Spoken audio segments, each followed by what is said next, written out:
우리 하나님의 은혜와 평강이 여러분 모두에게 함께 하시기를 주의 이름으로 축복합니다. 여러분 우리 함께 사랑합니다, 축복합니다 인사하겠습니다. 사랑합니다, 축복합니다. 다시 한번요. 참 잘 오셨습니다. 잘 오셨어요. 자, 한번 같이 하겠습니다. 옥합을 깨뜨려. 옥합을 깨뜨려. 오늘은 옥합을 깨뜨려 이 말씀입니다.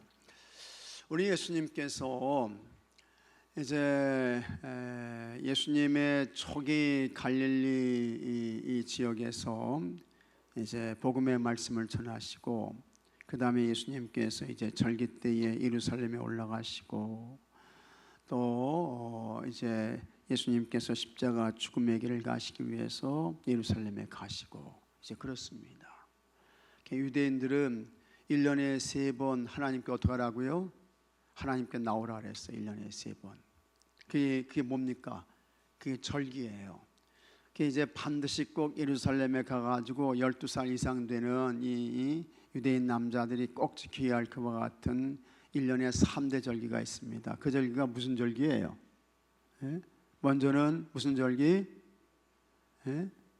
6월절. 그 다음에 또 무슨 절기? 맥주절, 오순절. 그 다음에 또 무슨 절기? 수장절, 장막절, 초막절. 이와 같은 절기가 있잖아요. 이때에는 빨리 외국에 있는 사람들도 다 예루살렘에 와야 돼요. 예수님께서 12살 때 어디 가셨습니까? 예루살렘에 올라가셔가지고 이제 6월절 지키고, 그 다음에 예수님께서 수시로 이곳을 이제 왔다 갔다 하시는 거예요. 한 140, 50km 정도 이렇게 이제 되는 것입니다. 갈릴리에서. 그때는 다 걸어 다녔잖아요. 근데 예수님께서 이제 공생의 사역을 시작하시면서 예루살렘에 가시게 되면 예수님께서 머무셨던 곳이 있어요. 그것이 어디입니까? 어디서 머무셔요? 베다니에서 머무시게 되는 거예요. 같이 하겠습니다. 베다니에서 머무시는 거예요.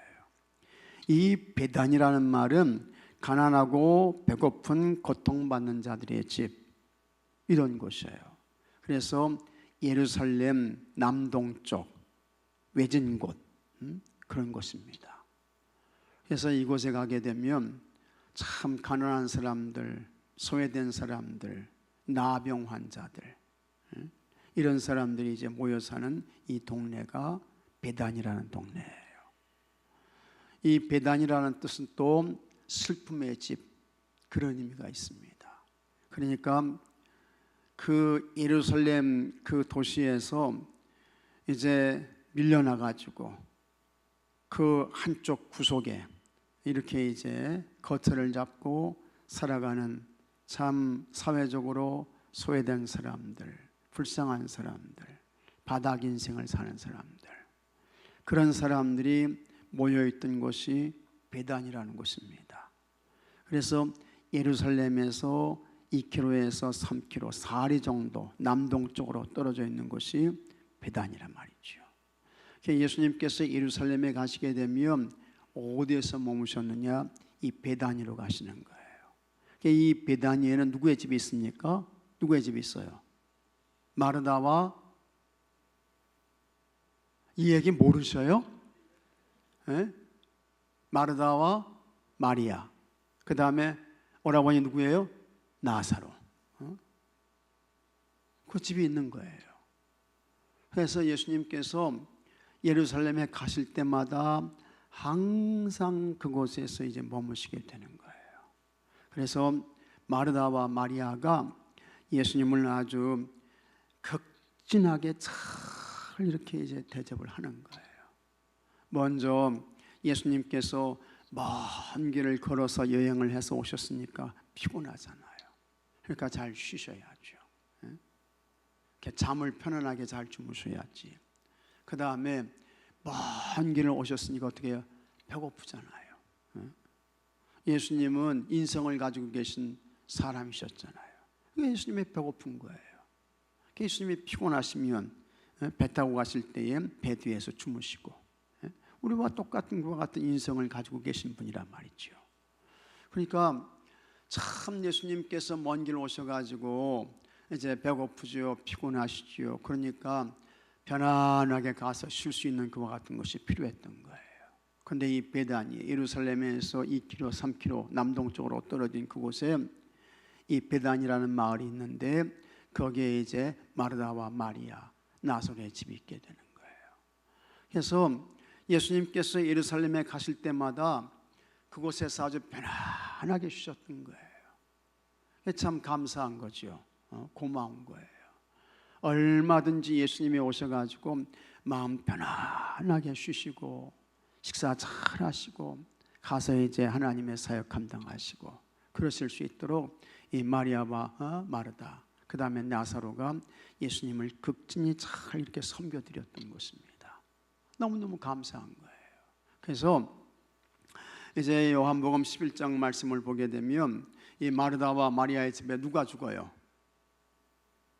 누가 죽습니까? 나사로가 죽잖아요. 나사로가 죽어. 그러니까 예수님께서 오셔가지고 참 그 나사로의 죽음을 보면서 예수님이 뭐 흘리셨다고요? 눈물 흘리신 거예요. 눈물 흘리신 거야. 눈물 흘리시면서 불쌍히 여기셔가지고 이미 무덤에 들어간 지 나흘 지났습니다. 4일 지났어요. 그래서 벌써 여러분 이 이스라엘은요 더운 곳이에요. 아주 더운 곳이야. 우리나라 지금 현재처럼 더운 곳이에요. 그런데도 그 이스라엘 같은 경우에는 습도는 없어요. 요즘 우리가 보게 되면 요즘 날씨가 습도가 높은 것 같아요, 덜한 것 같아요? 습도가 덜하죠. 온도는 높은데 다행히도 습도는 덜해. 그래가지고 습도가 그냥 확 올라가게 되면, 온도가 높으면서 습도가 올라가게 되면 뭐가 확 올라가요? 무슨 지수? 불쾌지수가 그냥 확 올라가는 거야. 이때 승질 건드리면 어려워지는 거예요. 이때 승질 건드리면 그렇게 되는 거예요. 근데 이스라엘은 그렇진 않아요. 뭐 습도가 그렇게 높지 않아요. 하여튼 그런데 더운 곳이야. 그래가지고 이제 무덤에 들어간 나사로가 몸이 막 상해가는 거 아니겠습니까? 몸이 상해가는 거예요. 여러분 좀 미안한데요, 시체 상해가는 냄새 맡아보셨어요? 에? 시체 상해가는 냄새 맡아보신 분 있습니까? 근데요, 이 시체에 상하는 냄새, 소위 말해서 시체가 썩어가는 냄새 이거 맡게 되면요 아주 힘듭니다. 네, 아주 어려워요. 네, 그렇습니다. 근데 하여튼 이 나사로 죽으니까 예수님께서 오셔가지고 눈물을 흘리시면서 나사로에 나오라 이렇게 이제 말씀하시잖아요. 그러니까 평소에 이 마르다와 마리아가 얼마나 예수님께 잘했으면 예수님께서 오셔가지고 말이죠, 그 무덤 속에 들어간 그 나사로를 예수님께서 살려주시겠습니까?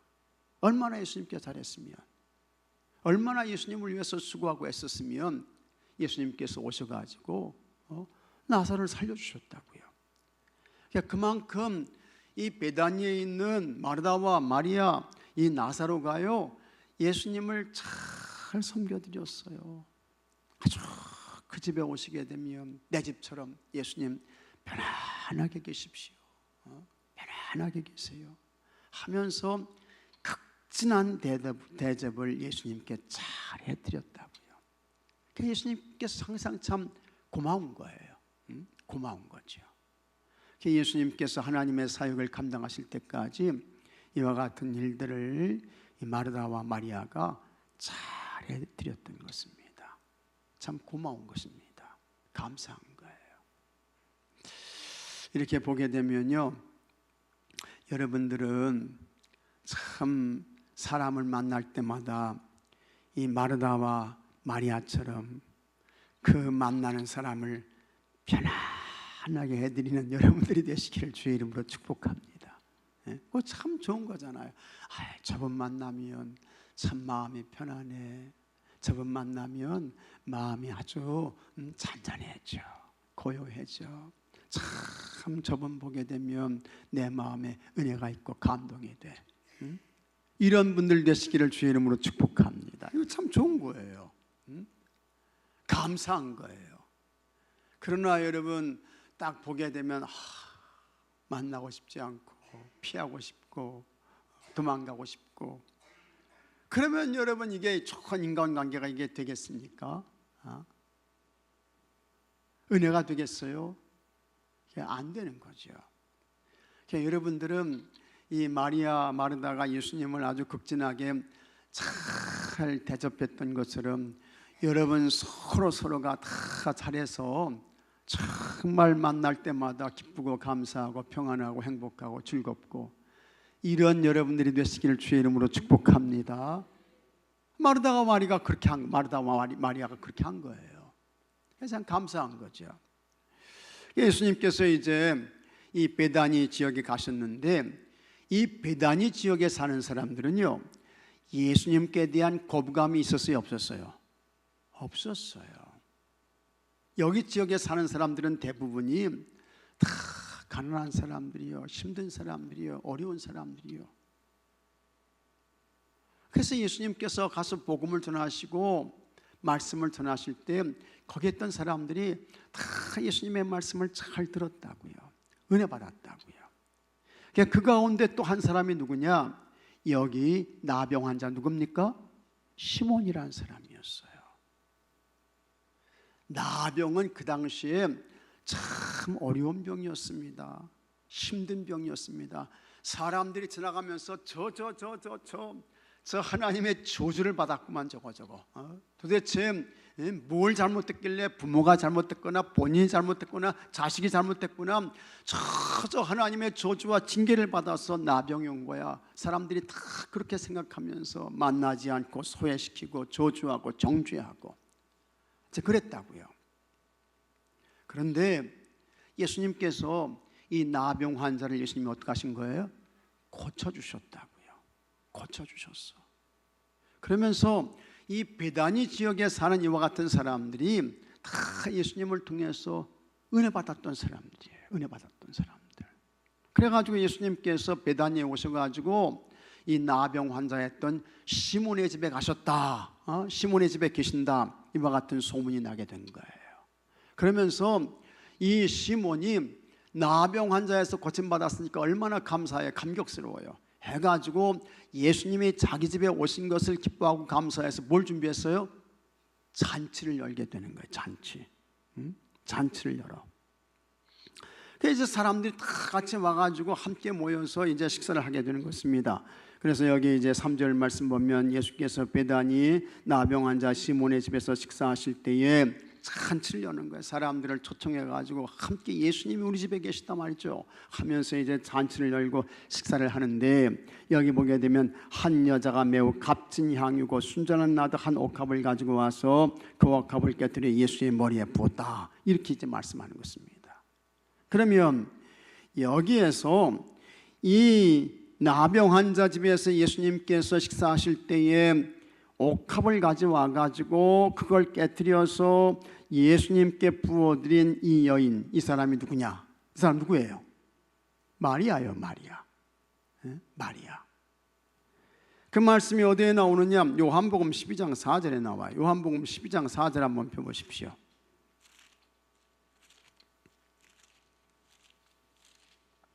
요한복음 12장 4절.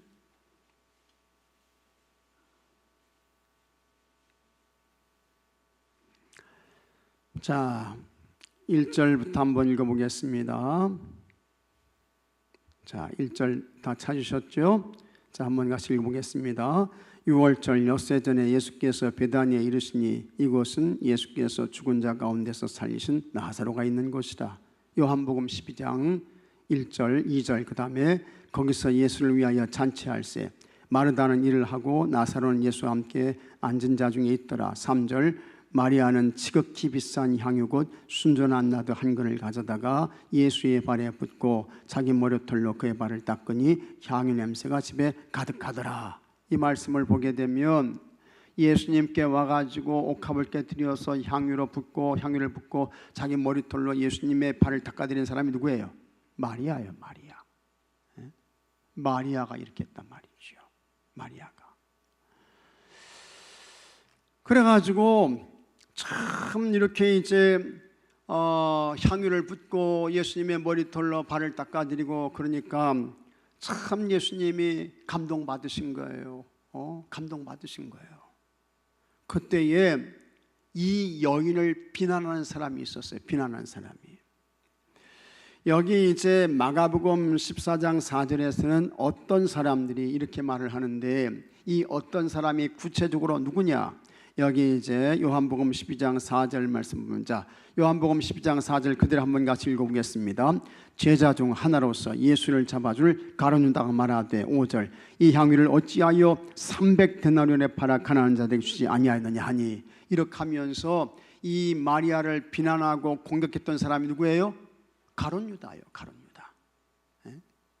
가룟유다가 이렇게 이제 나오고 있는 것입니다.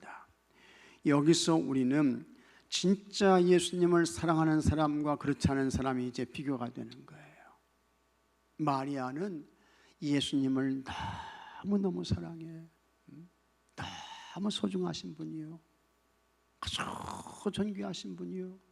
그래서 그 예수님께 대하여 향유를 그냥 아까워하지 않고 옥합을 깨뜨려 가지고 예수님의 발에 붓고 그것도 부족해 가지고 자기의 머리를 풀어서 예수님의 발을 이렇게 이제 닦아드리는 거예요.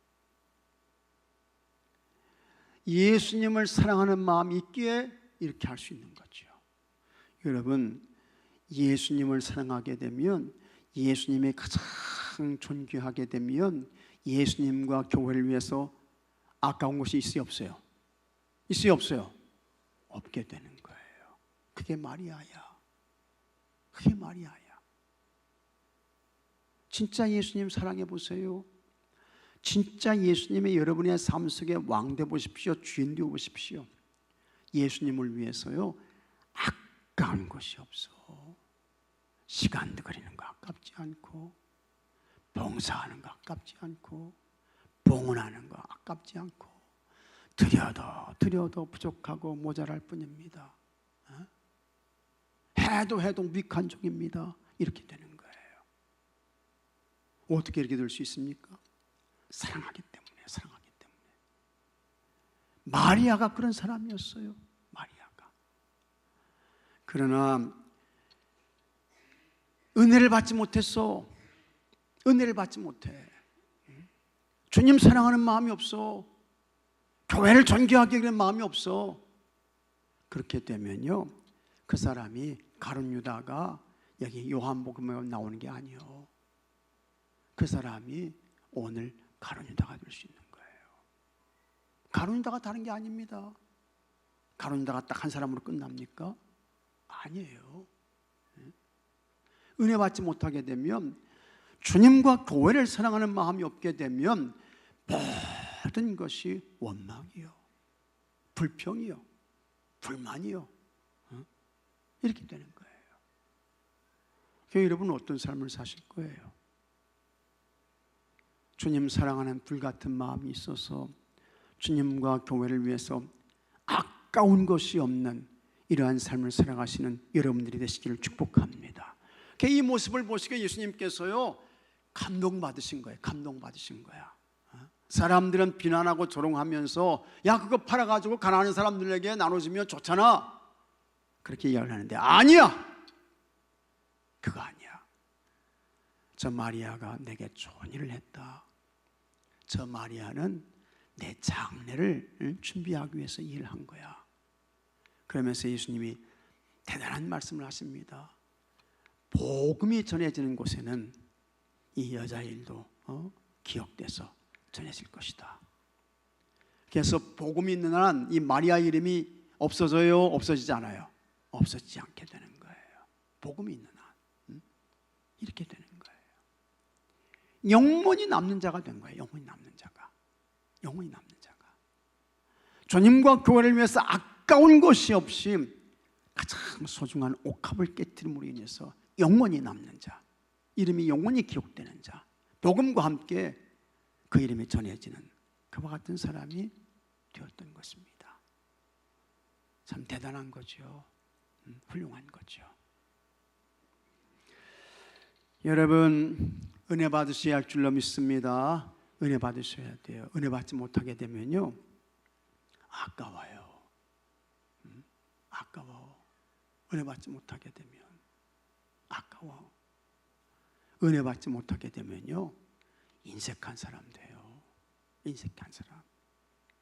은혜 받지 못하게 되면요, 부정적인 사람 됩니다. 부정적인 사람. 은혜 받지 못하게 되면요, 비판하고 공격하는 사람 돼요. 은혜 받으셔야 돼요. 은혜 받으셔야 돼요. 은혜 받아가지고 예수님께 대한 사랑이 가득하게 되면, 사랑 충만하게 되면 그 사람은요, 주님과 교회를 위해서 아까운 것이 없어. 드려도 부족하고 해도 모자라고 이렇게 되는 거예요. 그 사람이 하나님이 기억하시는 사람이 되는 것이고, 그 사람에게 하나님께서 좋은 것 주시는 줄로 믿으시기 바랍니다. 상급도 주시고 멸류관도 주시고 기쁨도 주시고 인생의 행복도 주시게 되는 것입니다. 그래서 여러분, 누굴 위해 써야 허무가 없게 되느냐, 무가치가 없게 되느냐, 주님 위해 쓰시면 허무와 무가치가 없게 되는 줄로 믿으시기 바랍니다. 시간도, 재능도, 물질도 주님 위해 쓰시면 허무와 무가치가 없어요. 그러나 자기를 위해서, 자기 영광을 위해서 쓰게 되면 그 인생은 뭐가 남았지? 내가 뭐 하다가 여기까지 왔지? 이렇게 되는 거예요. 주님 앞에 받을 상급도 없어요. 멸류관도 없어요. 칭찬도 없어요. 가장 불행한 인생 되는 것입니다. 여러분들이 다 이 시대에 마리아로 사시기를 주의 이름으로 축복합니다. 자, 여기 3절 말씀 한번 같이 읽어보겠습니다. 마가복음 14장 3절 한번 같이 읽어보겠습니다. 예수께서 베다니 나병 환자 시몬의 집에서 식사하실 때에 한 여자가 매우 값진 향유 곧 순전한 나드 한 옥합을 가지고 와서 그 옥합을 깨뜨려 예수의 머리에 부으니, 예수님께서 베다니 나병 환자 시몬의 집에서 식사하실 때 일입니다. 한 여자가 나오더니 매우 값진 향유를 예수님 머리에 부었습니다. 이 한 여자는 마리아인 것입니다.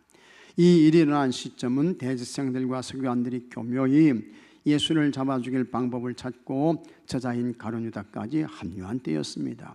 세상은 이렇듯 악취로 가득했지만 여인은 홀로 복음의 향기를 바라고 있었습니다. 예수님의 옥합을 깨뜨린 여인을 칭찬하신 이유는 무엇입니까? 첫째, 예수님께 좋은 일이었기 때문입니다. 하여튼 주님을 위해서 하는 것은 다 좋은 것인 줄로 믿으시기 바랍니다. 주님을 위해서, 주님을 위해서 하셔야 돼요. 그게 우리의 인생의 목표이고 목적이어야 하는 것입니다. 여인의 행동을 보고 어떤 사람들은 화를 내면서, 가룟 유다죠, 향유를 300데나리온 이상에 팔아 가난한 자들에게 주는 게 나았기 때문에 책망했습니다. 모르는 소리예요. 그러나 예수님은 여인을 괴롭게 하지 말라고 하시며 그가 예수님께 좋은 일을 했다고 말씀하셨습니다. 당시 노동자의 하루 품삯이 한 데나리온이었으니까 300데나리온이면 1년치 급여에 해당되는 것입니다. 이 사실에서 여인의 헌신이 얼마나 대단한 것이었는지 알 수 있습니다. 여인의 행동은 무모하거나 무미한 것이 아니었습니다. 세상 사람들이 볼 때는 미친 짓처럼 보여. 그러나 여러분, 은혜 받게 되면요, 해도 드려도 부족하고 모자란 거예요. 못 미치는 거예요. 그 사랑과 은혜에 비하면. 예수님을 다른 무엇보다 소중하게 여기기에 가능한 일이었습니다. 예수님은 물질이 있는 곳에 마음이 있다고 하셨습니다. 주 예수보다도 귀한 것은 없네라는 찬송과 가사가 여러분의 신앙 고백이 되어야 할 줄로 믿습니다. 둘째, 예수님의 장례를 준비하는 일이었기 때문입니다. 예수님은 이미 여러 차례 자신의 죽음에 대해서 말씀하셨지만 3번 순환 예고를 하셨어요. 제자들은 받아들일 준비가 되어 있지 않았습니다. 오히려 서로 높은 자리만을 탐하며 이 땅에서의 영광만 생각했습니다. 그에 반해 여인은 예수님을 사랑하는 순수한 마음으로 옥합을 깨뜨리게 되는 것입니다. 예수님을 힘을 다한 여인의 행위가 예수님 자신의 장례를 미리 준비한 것이라고 말씀하셨습니다. 가난한 사람들은 언제든 도울 수 있지만 자신은 그렇지 않다고 다시 한번 죽음에 대해 일러주셨습니다. 헌신의 기회는 언제나 있는 것이 아닙니다. 날마다 매일 있는 게 아니에요. 다 여러분 시기가 있습니다. 때가 있습니다. 그거 놓치면 지나가게 되는 거예요. 지나가게 되는 거예요. 우리의 헌신이 최고의 헌신이 되기 위해서는 언제나 마지막 순간처럼 오늘 지금 여러분들이 할 수 있는 거 주님 위해서 하시기 바랍니다. 주님 위해서. 다음에 하면 되지. 내가 안 하면 다른 사람 하겠지. 기회 지나가는 거예요. 지나가는 거야. 그 기회가 다시 안 올 수도 있어요. 지나가 버린다고요. 그래서 감동받을 때, 은혜가 왔을 때 그때 즉시 하셔야 하는 것입니다. 이 여인이 옥합을 깨트림으로 인해서 예수님께서 내 장례를 준비했다. 예수님이 말씀하시는 거예요. 내 죽음을 준비했다. 말씀하시는 거예요. 그 다음에 셋째, 온 천하에 기억될 일이었기 때문입니다. 저기 한국교회에도 이 여인처럼 자기 삶을 깨트려 헌신한 여인들이 많았습니다. 그 중에 한 사람이 전주 고아원 설립자이자 거리의 성녀라고 불린 방애인입니다. 이 방애인은 황해도 사람입니다. 황해도 사람. 그는 예수님 믿는 부모 아래에서 신교육을 받았으며 성장하여 교사가 되었지만 영혼의 갈증은 어디서도 채울 수 없었습니다. 그러다가 1930년 1월 10일이에요. 교회 부흥에 참석했다가 거기서 은혜 받습니다. 그러면서 주님의 음성을 듣게 되는 거예요. 주님의 음성을 들어요.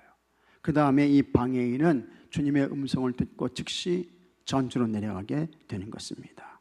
그리고는 거기에서 이제 헌신자의 삶을 살게 되는데, 그러던 중 21세에 하나님의 음성을 듣고는 삶이 달라졌습니다. 학교 생활 외에 대부분 시간을 가난한 자들과 병든 자들의 친구로 지냈습니다. 정신이 연약한 이들의 의식주를 직접 챙기면서 목욕시키는 일을 마다하지 않았고, 그 다음에 많은 사람들이 나병 환자를 이 방해인이 이 20세의 젊은 처자가 말이죠, 이 나병 환자들을 씻겨주면서 그들을 위해서 기도하는 이런 모습들이 그 전주 지역에 많은 사람들에게 이렇게 이제 목격이 된 것입니다. 그러다가 이 방해인이 1933년 24歳의 나이로, 이거 과로해서 그런 거예요. 과로해서 너무 열정적으로 일을 감당하다가 과로로 인해 가지고 이 방해인이 죽게 됩니다. 그래서 하나님의 품으로 돌아갈 때까지 방해인은 하나님께 온전히 자신을 바치며 살았습니다. 참 이 방해인이 전주 지역에서는 성녀로 불려요. 성녀. 인도의 카르타고에 성녀 누굽니까? 테레사만 있는 게 아니에요. 한국 전주에도 성녀가 있어요. 그 성녀가 누굽니까? 방애인이라는 그와 같은 여성입니다. 참 귀한 삶을 살았죠. 예수님의 말씀처럼 옥합을 깨트린 여인과 초기 한국 교인들의 열정적인 헌신은 지금도 복음이 전파되는 곳마다 기억되고 있습니다. 하나님의 역사는 오직 예수님만을 사랑하고 헌신한 이들을 통해 이루어집니다. 맞습니다. 우리에게도 주님을 위해 사랑으로 옥합을 깨트리는 믿음과 용기가 필요합니다. 여러분, 주님과 교회와 하나님 나라를 위해서 헌신한 그것이 하나님 나라 천국의 기록의 책에 남겨지게 되는 줄로 믿으시기 바랍니다. 그 사람들에게 반드시 하나님께서 좋은 것 주셔요. 복된 것 주셔요. 은혜 베푸십니다. 잘 되게 하십니다. 자, 묵상 질문. 우리가 하는 헌신은 예수님이 기뻐하시는 헌신입니까? 그래서 여러분 같이 하겠습니다. 기쁨으로, 즐거움으로, 자원해서 이렇게 하셔야 돼요. 억지로 하시는 거 그거 주님 원하시지 않습니다. 싸우면서 하는 거 그거 주님 원하지 않으셔요. 인색하게 하는 거 주님 바라시지 않습니다. 주님 사랑하는 마음으로, 감사함으로, 즐거움으로, 행복으로, 기쁨으로 잘 감당하시면 주님의 칭찬이 되고 상급과 면류관이 되는 것입니다. 예수님을 위해 내가 드린 헌신에는 무엇이 있습니까? 예배 드리는 것도 헌신이요, 봉사하는 것도 헌신이요, 봉헌하는 것도 헌신이요, 각각의 그와 같은 책임과 사명을 감당하는 것도 헌신입니다. 여러분 주님께 하는 것처럼 잘 감당하시기 바랍니다. 이 마리아의 심정을 가지고 하시기 바랍니다. 그러면 주님께서 복 주시는 거예요. 은혜 베푸시는 거예요. 그 다음에 다른 사람의 헌신 중에 담고 싶은 것은 무엇입니까?